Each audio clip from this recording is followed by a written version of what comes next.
If you're looking for fun educational games that you can throw in your bag or your purse to take with you on the go, whether it's in the car, at appointments, at the park, or just for some educational fun, this video is for you. Today, I'm going to share with you 10 educational on-the-go games that also work great as stocking stuffers if you need ideas there. So let's get started. This video is done in collaboration with several of my friends here on YouTube, so be sure when you're done with this video to check out the playlist below to see some of their favorite games that they enjoy in their homeschool. First up on the list is Spot It. This one usually comes in a tin can and you can find a lot of different versions. This one in particular is the classic gameplay. So you'll see a variety of different cards. This is great for readers, non-readers, older kids, younger kids, all the ages, and you can play independently or together as a team. The idea is you'll flip over 2 cards at one time and you'll have to find what's matching on either card. No matter how many cards you play with, there's always going to be a match.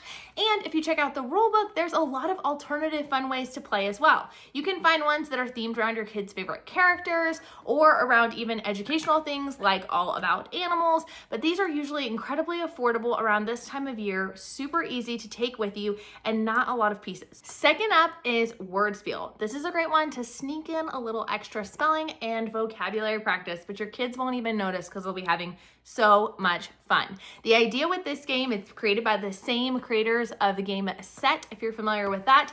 But the idea is you're going to have your 10 cards in your hand. You're going to spell a word using the last letter of the last word as your first letter of your first word. So for instance, words, right? They used words and then did spiel from it. So it's building your kids' vocabulary. It doesn't matter how long the word is, and you can play it timed or untimed, so it works for all ages. But this is a great one for on the go that I can throw in my bag and we can pull out and play for fun. Number 3, and one that I personally have really enjoyed, is the Canoodle games. Now there are a bunch of different versions of Canoodle out there, so you guys can go check them all out. We recently got the Canoodle challenge game, and so the idea is there's these little colored pieces, and so you can either use the book that's included on the bottom here to make a specific design, or you can literally just put 2 or 3 pieces in here, shake it up, let it land where it's gonna land, and you're trying to put all the other pieces around it, think like a Tetris type thing, and you're trying to get it all completed. What's fun about the challenge version of this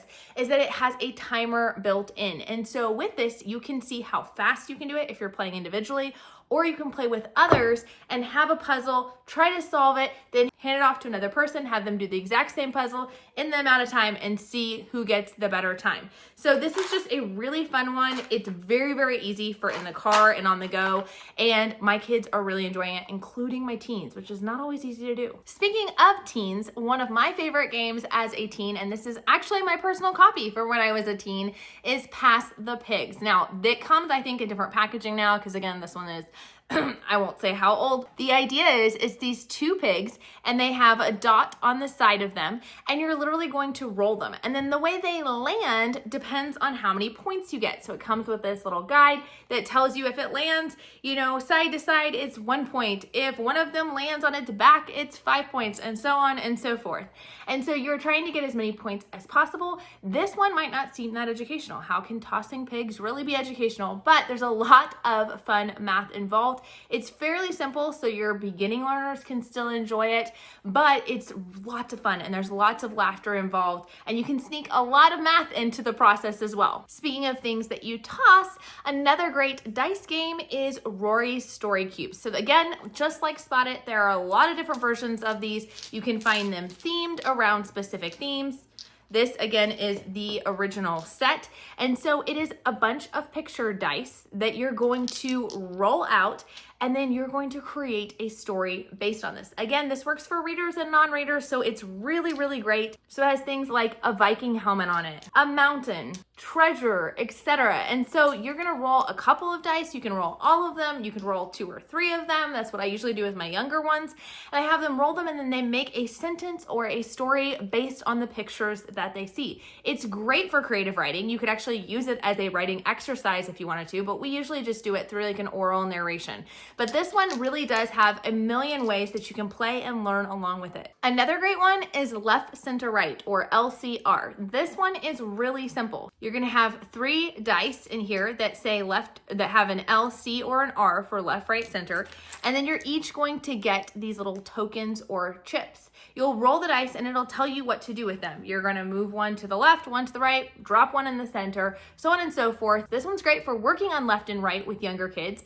Obviously great for turn taking and even some mental math involved. The next one up is a new game to our family, but has quickly become a favorite. This is the Treasures and Testaments game from Not Consumed. We have a bunch of their games, and I will kind of throw out one of our second favorites from them, and that is the categories game. You can see we've kind of had a lot of wear and tear on the box. This one is things that you are thankful for and can be a really fun one. It's sort of a rapid fire game. This one though is really great for all ages because it is basically the game Uno, but with characteristics of God. So instead of matching up a color and a number, you're matching up the color of a different diamond or treasure and a characteristic of God. So you're practicing it and you're either having like, hey, I have another purple one, or I have one that says God's faithful. I have one that says God's faithful.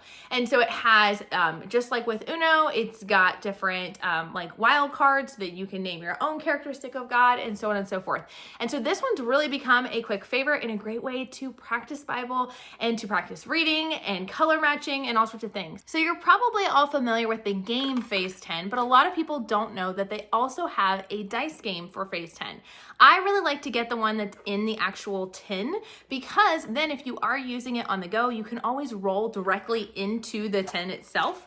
With this, you of course are trying to find, just like with a card game, you're trying to find a run of so many dice, or you're trying to find so many dice in a row, or you're trying to find so many dice, like so many sevens, 3 sevens, so on and so forth. They've got the little score sheet, and then you can just roll the dice straight into the can. And so that makes it really fun and easier to take on the go.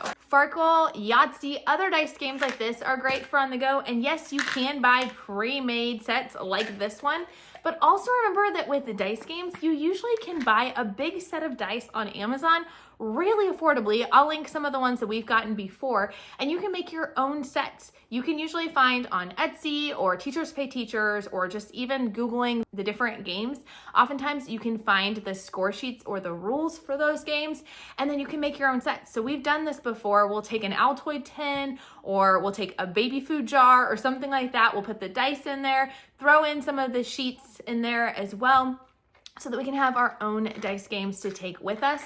And that is just a really awesome budget-friendly way. One year we actually made up several of those sets and gave them away as gifts to friends and family. So again, if you're looking for maybe a fun little craft or gift idea, that one can be a really budget-friendly option. Number 10 would be the Think Fun Hopper game. So Think Fun is a company that has a whole bunch of games.